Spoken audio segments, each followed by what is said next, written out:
Hello everyone. Last class में हम लोगों ने क्रिटिकल एंगल क्लियर कर लिया था और उसका रिफ्रैक्टिव इंडेक्स के साथ हमने रिलेशन पढ़ा था और कुछ मटेरियल मीडियम्स के लिए हमने क्रिटिकल एंगल की वैल्यू निकाली थी।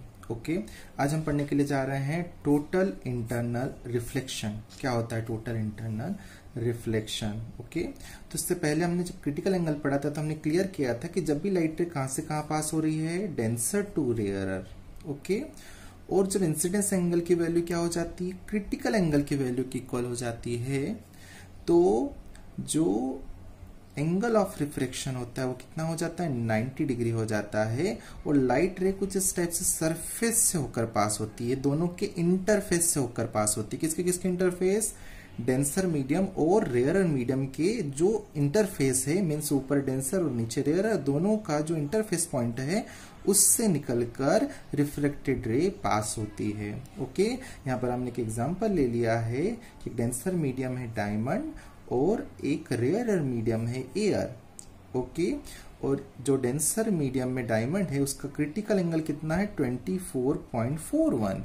इसका मीनिंग कि अगर डायमंड के अंदर एंगल ऑफ इंसिडेंस जो है लाइट रे का वो 24.41 है, तो उस कंडीशन में एंगल ऑफ रिफ्लेक्शन कितना हो जाएगा, 90 डिग्री हो जाएगा। ओके, अब इसके थोड़ा सा हम आगे बढ़ते हैं कि अगर एंगल ऑफ इंसिडेंस की वैल्यू क्रिटिकल से भी थोड़ी सी ज्यादा हो जाती है, मीन्स 24.41 से बढ़कर कितनी हो जाती है, 24.42 हो जाती है, उस कंडीशन में क्या होगा कि एंगल ऑफ इंसिडेंस की वैल्यू थोड़ी सी जब बढ़ेगी, क्रिटिकल एंगल की वैल्यू थोड़ी सी ज्यादा होगी, तो ये जो लाइट रे है ये यहां पर ना होकर क्या हो जाएगी, ये थोड़ी सी ऊपर चले जाएगी, कुछ इस टाइप से चले जाएगी।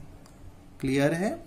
तो जब इंसिडेंस एंगल की वैल्यू क्रिटिकल से बड़ी हो जाती है, उस कंडीशन में जो रिफ्रैक्टेड रे है, ठीक है, वो रेयरर मीडियम में नहीं रहती है, ठीक है, वो वापस किस में चली जाती है, डेंसर मीडियम में चले जाती है। और ये फिनोमेना रिफ्रैक्शन का नहीं हो जाता है, ये फिनोमेना कौन सा हो जाता है, रिफ्लेक्शन का हो जाता है। अब ये लाइट रे क्या हो जाती है, रिफ्लेक्ट हो जाती है। इस फिनोमेना को हम क्या कहते हैं, टोटल इंटरनल रिफ्लेक्शन। ओके, तो जब भी एंगल ऑफ इंसिडेंस की वैल्यू क्रिटिकल से बड़ी हो जाती है, मीन्स यहां पर 24.42 हो गई, ठीक है, क्रिटिकल से बड़ी हो गई, उस कंडीशन में लाइट का रिफ्रैक्शन नहीं होता है, क्या हो जाता है, रिफ्लेक्शन होता है। मीन्स जिस मीडियम से आती है उसी मीडियम में वापस चले जाती है।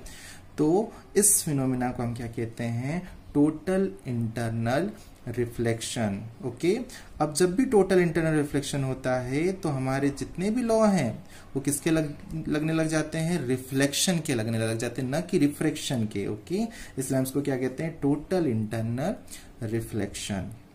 ओके, टोटल वर्ड क्यों यूज किया, तो इसको समझिए कि हमने मिरर के साथ क्या पढ़ा था, एक रिफ्लेक्शन पढ़ा था। ओके, जिसमें कुछ एंगल ऑफ इंसिडेंस होता था, उतना ही एंगल ऑफ क्या होता था, रिफ्लेक्शन होता था। बट इसमें क्या हो रहा था कि जितनी लाइट रे इसमें इंसिडेंट हो रही थी, ओके, कंसिडर करते हैं कि वो 100% एनर्जी के साथ यहाँ पर आ रही थी, इंसिडेंट हो रही थी। ओके, बट उस 100% एनर्जी का कुछ पार्ट जो रहता है, 5 to 7% पार्ट, वो मिरर क्या कर लेता था, एब्जॉर्ब कर लेता था।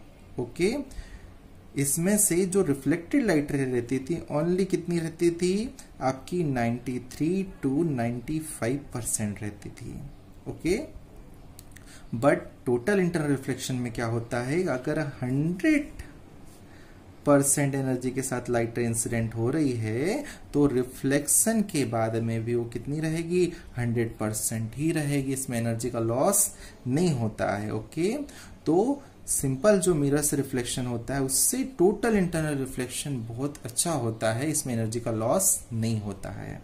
ओके, अब इसके लिए कुछ इंपॉर्टेंट कंडीशंस हैं, ठीक है, उन कंडीशंस पर ही ये टोटल इंटरनल रिफ्लेक्शन का फिनोमेना हो सकता है।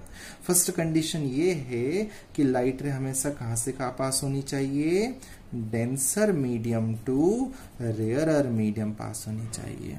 ओके, उसी कंडीशन में टोटल इंटरनल रिफ्लेक्शन हो सकता है।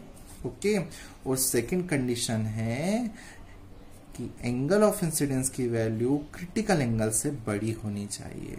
ओके, तो ये दो कंडीशंस हैं, ये फुलफिल होगी तभी क्या हो सकता है, टोटल इंटरनल रिफ्लेक्शन हो सकता है। First, light ray must be travelled from denser medium to rarer medium, and second, the angle of incidence must be greater than to the critical angle.